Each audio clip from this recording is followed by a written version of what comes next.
নামাজে সেজদায় চোখ বন্ধ রাখলে কি হতে পারে, কি ঘটতে পারে, কি পরিণতি হতে পারে? আমরা অনেকেই নামাজের সেজদায় চোখ বন্ধ রাখি। এটি আসলে আমাদের জন্য ভালো না ক্ষতি, এটি আমাদের জানতে হবে। নবী সাল্লাল্লাহু আলাইহি ওয়াসাল্লাম 532 নম্বর হাদিস সহিহ আল বুখারীতে বলেন, শোনো, তোমাদের মধ্যে কেউ যেন সেজদায় তার বাহুদয় যেন কুকুরের মতো না বিছিয়ে দেয়। অর্থাৎ এইভাবে অনেকে আমরা আছি, এইভাবে সেজদা দেই না। আমরা সেজদায় এই যে বাহুদয় আমরা জমিনের মধ্যে লাগিয়ে দেই।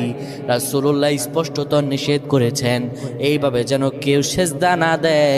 এইভাবে যদি সেজদা দেয় আল্লাহর দরবার তার নামাজ কবুল হবে না।